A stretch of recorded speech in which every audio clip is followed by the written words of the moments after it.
Congratulations, आप audience की नजर में विनर है और ट्विटर पर आप ट्रेंड कर रहे थे यस कि विशाल को लाया जाए। What you have to say about this?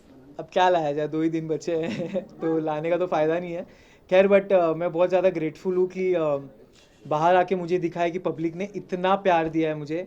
और अगर आउट होके भी ऐसा अगर पब्लिक बोल रही है कि आप विनर हो तो भाई फिर तो आप जीत गए हो। उनका अगर दिल, पब्लिक का दिल जीत लिया तो फिर आप शायद जीत गए हो। एक है हल्का सा मलाल है दिल के अंदर, थोड़ा सा जख्म है कि शिट क्यों यार, नहीं जाना था मुझे, 4 दिन बचे थे, जीतना था, बट कोई बात नहीं। बट आपको लगता है, आपको अदनान ने आकर इन्फॉर्म भी किया था कि कटारिया की दोस्ती तेरे लिए सही नहीं है, फिर भी आप वही कंटिन्यू किए। कहीं ना कहीं आपको ऐसा लगता है कि वो दोस्ती आप पे भारी पड़ गई?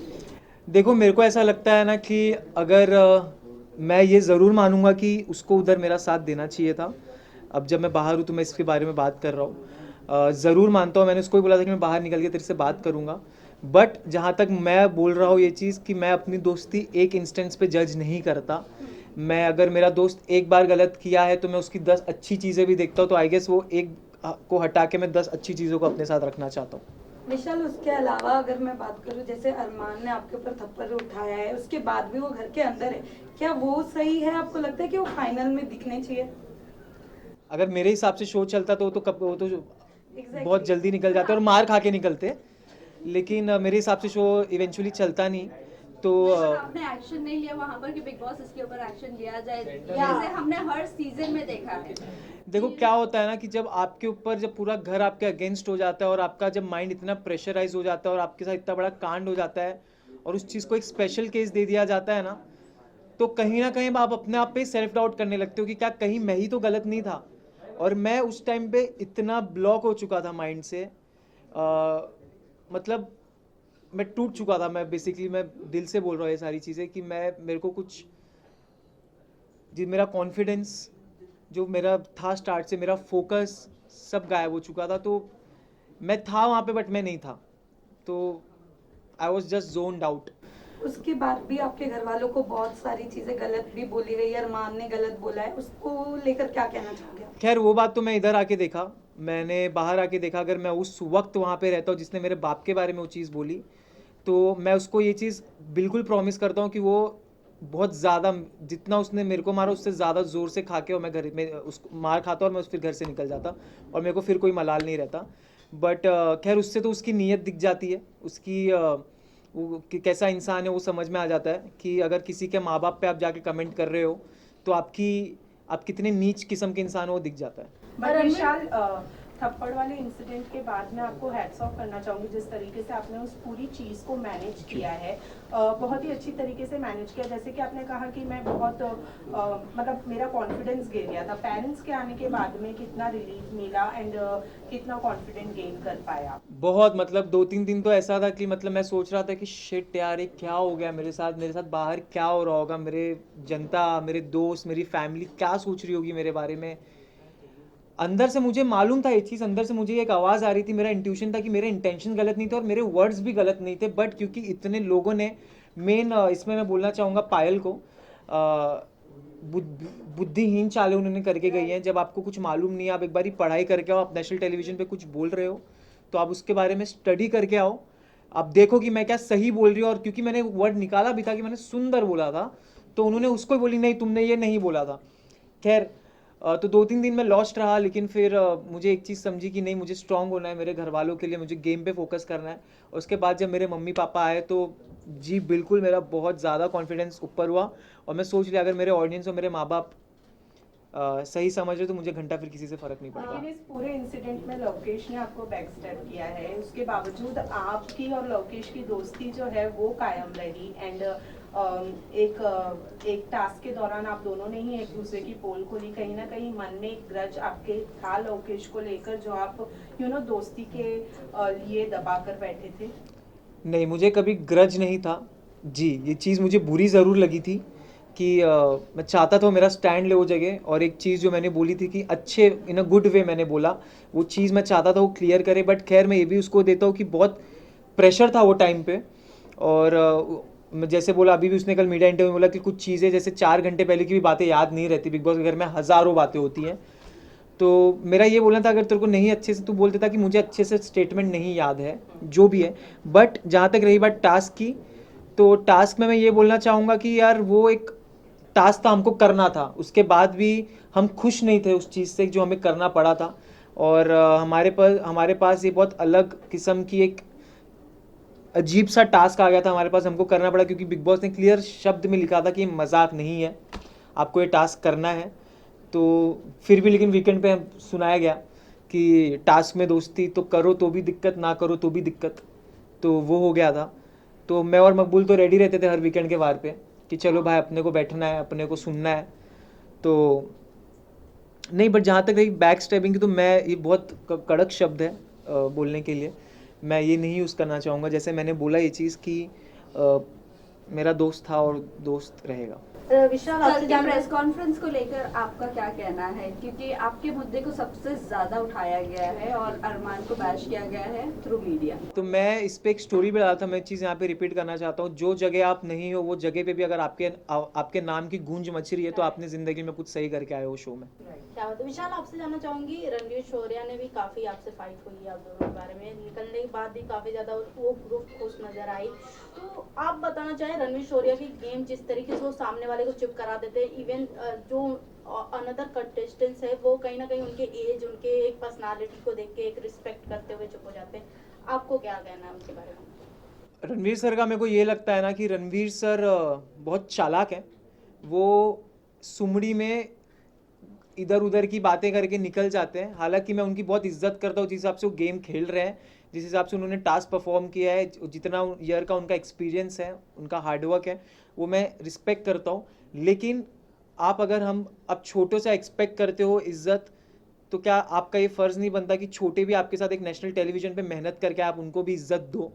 क्योंकि अगर आप इज्जत दोगे तो आपको इज्जत मिलेगी। खैर उन्होंने इज्जत दी नहीं, लेकिन फिर भी हमने उनको इज्जत दी थी। जहाँ पर सना मकबूल भी वही प्लेटफॉर्म से आती है, एक्टर वो भी है, एक्ट्रेस वो भी है, बट रणवीर सर से उनको इज्जत तो मिलती नहीं है, बल्कि उनको डोमिनेट ही किया जाता है या कोई भी चीज़ों को लेकर बोला जाता है। अरे मकबूल स्ट्रांग है, उसको कोई कुछ नहीं कर सकता, कोई सीन नहीं है उसका, वो सही है, वो कर लेगी मैनेज। और जहाँ तक रही बात रणवीर सर की बात, तो वो करते हैं, उन्होंने तो भाई बहुत सारी ऐसी ऐसी चीज़ें उन्होंने कह दी है, मेरे और मकबूल के रिलेशन पे ऐसी ऐसी उन्होंने बातें कह दी है, बट खैर उन पे नहीं बोला गया है, कोई बात नहीं, बट ऑडियंस देखिए। पे आते हैं, साई केतन ने जहाँ एक क्लिप वायरल हो रही थी, उन्होंने कहा इस ग्रुप के बंदों को उड़ना बहुत जरूरी है। इतने फ्रस्ट्रेट हो गए थे आप चारों के ग्रुप से कि जब वो आप तीनों निकले तो जैसे मैंने बताया कि वो ग्रुप काफी ज्यादा एक्साइटेड और खुश नजर आ रही थी, बट क्या उनकी तरफ से हमने गेम प्लान नहीं देखा? एक बात बताता हूँ मैं, Frustration क्या था? एक बात बताता हूँ मैं, continue to this question. Sai ने निकलते निकलते कहा कि सॉफ्ट कॉर्नर, किस बात का सॉफ्ट कॉर्नर है? जब बताता वो हूँ। आप लोगों को हेट ही करते थे। बताता हूँ, उसमें भी आऊँगा मैं। मेरे ख्याल से तो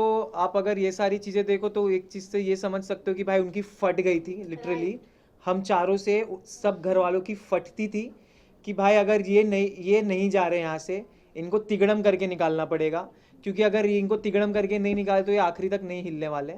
और मैं ये दावे के साथ कहता हूँ, जो हिसाब से मुझे ऑडियंस का, जनता का प्यार दिखा है, हम चार तो नहीं हिलने वाले थे, बट बहुत सारी चीज़ें करी गई, ठीक है। और जहाँ तक रही बात कि इन चारों को उड़ाना पड़ेगा, सबसे पहली बात भाई तेरे बस की बात है नहीं, तेरे बस की तो बात नहीं, तेरा पॉइंट रखने की, तू चारों को उड़ाने की क्या बात कर रहा है? तो पहली चीज़ ये। और दूसरी चीज़ जहाँ तक रही बात, साई ने अगर ये बात बोली है, जो कि मेरे को नहीं मालूम, बोली है, तो मैं साई को एक बात बोलना चाहता हूँ। साई, आपके लिए एक मैंने नया नाम निकाला, आप साई केतन या आप साइड केतन है, ठीक है? तो साइड केतन इसीलिए आपने पूरे शो में आपने यही चीज़ बोला है कि ये एक दो दोस्ती, एटलीस्ट हम अपने दोस्ती पे तो थे, जो भी हमारे बीच में हम एक दूसरे के साथ खड़े थे, जो पूछ बोल रहे हो, हम दोनों एक दूसरे को सुधारते थे, बोलते थे। तुम तो लेजिट पूछ बन के घूम रहे हो। और जहाँ तक रही बात सॉफ्ट कॉर्नर की, तो मैंने हमेशा उसको ये चीज़ बोली है कि साई, मेरे को ऐसा लगता है कि तेरे को सॉफ्ट, वो हमेशा बोलता था ये चीज़ कि मेरे को तेरे लिए सॉफ्ट कॉर्नर है, तो दिल का बहुत अच्छा, मेरे को भी वो दिल का बहुत अच्छा लगता था, बट बाहर आके मैंने कुछ चीज़ें ऐसी देखी, उसने भी कितनी सारी ऐसी चीज़ें बोली है, वो दिल से उतर गया है। अरमान मलिक ने आपके कैरेक्टर को बहुत ज़्यादा असैसिनेट किया है, उनके बारे में आप क्या कहना चाहोगे? बाहर आने के बाद आपको चीज़ें पता चली होगी आपके फैमिली मेंबर्स से भी, What do you have to say? वो इंसान का कैरेक्टर, वो इंसान कैसे कैरेक्टर जज कर सकता है जो खुद कैरेक्टर लेस हो, जिसने खुद 2 शादी करके बैठा हुआ है? तो जो अपनी पहली बीवी का नहीं हो सका, वो दूसरों का क्या ही होगा? और उनके बाकी के बाहर की चीज़ों के बारे में तो मुझे जाना भी नहीं, क्योंकि मेरे को लगता है लोगों को ऑलरेडी सब पता है, ऑलरेडी क्या सीन है क्या नहीं है। लेकिन इतना ज़रूर बोलूँगा कि अगर सबसे ज़्यादा बेशरम और गलीच इंसान मैंने मेरी ज़िंदगी में देखा है, कुछ में इतना बेशरम इंसान है अरमान मलिक कि वो एक चीज़ बोलता है, झगड़ा करता है, फिर स्वीट हो जाता है, फिर बोलता है।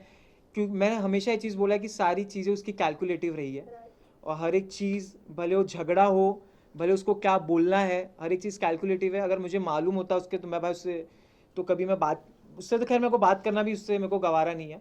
विशाल मैं आपको Last बताना question, okay. विशाल कल के प्रेस कॉन्फ्रेंस के बाद अरमान मलिक ने कहा कि मैं नहीं चाहता कि लोगों तक के एक गलत मैसेज पहुंचे, मैं ट्रॉफी जीतूं, तो उनको ऐसा फील नहीं होना चाहिए कि मैं एक गलत इंसान के हाथ में, भाई- गलत मैसेज नहीं जाना चाहिए। भाई टेंशन मतलब तू वैसे भी नहीं जीत रहा है। डू यू थिंक ये पब्लिसिटी थी या फिर हाँ। सिंपैथी गेन करने के लिए स्टेटमेंट? हाँ तो ऑफ कोर्स ट्रॉफी मैं चाहता हूँ कटारिया मकबूल में से कोई उठाए, बिल्कुल मैं ये चाहता हूँ। और जहाँ तक रही बात जो आपने पूछी कि उन्होंने बिल्कुल सिंपैथी के लिए कर रहे हैं, तो मैं ये बोल रहा था कि जहाँ तक रही बात सिंपैथी की, उन्होंने मेरे निकलने पे जब मैं इविक्ट हुआ तो उनके प्रोफाइल पे एक वीडियो आया जहाँ पे उन्होंने मेरे साथ डाला हुआ है, मेरा भाई है वेल प्लेड विशाल। आप इसी से समझ जाओ कि क्या ये हैं, क्या ये इनकी जो बीवी है बाहर पायल जी, वो उनकी टीम क्या कर रहे हैं, मेरे को समझ में नहीं आ रहा है। अंदर भी वो इंसान क्या बोल रहा है। और मैं जैसे मैंने बोला कि भाई आप टेंशन मत लो, तुम वैसे भी नहीं जीतने वाले हो।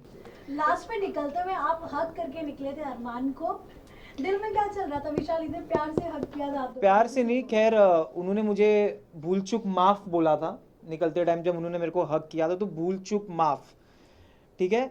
तो खैर माफ तो नहीं किया हूँ मैंने उनको, बट क्योंकि मेरे अंदर इंसानियत है और मेरे अपब्रिंगिंग्स अच्छे हैं, जो उनके हिसाब से जो उन्होंने मेरे बाप पे कमेंट किया था, तो मेरे अपब्रिंगिंग अच्छे हैं। तो अगर वो मेरे साथ सामने से आ रहे तो मैं चाहता हूँ उनको मैं धक्का दे सकता था, लेकिन उसको मैंने बोला ठीक है मैं जा रहा हूँ, तुम मिल ले कोई बात नहीं।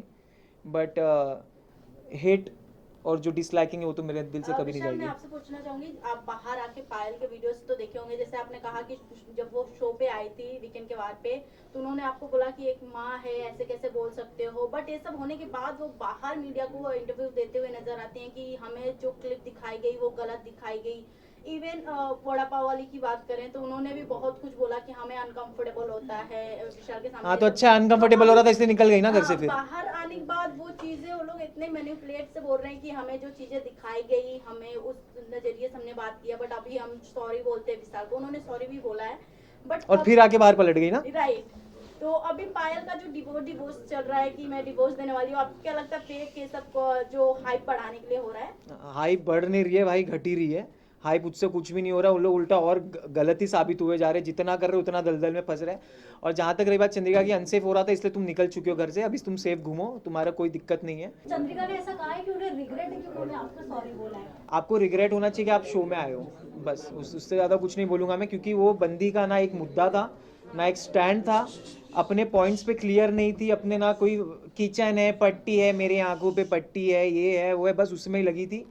और जहाँ तक रही बात, मैंने उनको हमेशा रिस्पेक्ट से ट्रीट किया है। उन्होंने मेरे कैरेक्टर पे काफ़ी सारी चीज़ें बोली जबकि वो इन्वॉल्व भी नहीं थी, फिर भी उन्होंने जब मुझसे माफ़ी मांगी तो उनको मैंने 2 सेकंड में माफ़ कर दिया। और अगर बाहर आके वो कर रही तो भाई वो उनके ऊपर है, वो उनका माइंडसेट है। Thank you guys, thank you आप लोग के सपोर्ट के लिए, बहुत बहुत थैंक यू गाइस। विशाल भाई यहाँ पे टर्न हो जाइए। यहाँ आ जाइए विशाल, आया सुनने वाली सब कम भाई, इधर देखो भाई, स्टार्ट यहाँ से। बिग बॉस 18 का हिस्सा बनने वाले हो आप। अच्छा ऑलरेडी खबर बाहर आ गई है। पहले इससे निकल जाने दो मेरे को। एक मिनट भाई, विशाल भाई अगला विजुअल कर लेते हैं। हाँ ऐसे से टर्न हो जाए, टर्न हो जाओ ना, चालू किया। बट विशाल आपको नहीं लगता कि उस वक्त जब ये टर्न गाइस मिल गया सबको। आपको भी एक गलती देना चाहिए, कम क्योंकि फैन सोच रहे थे कि आपको मारना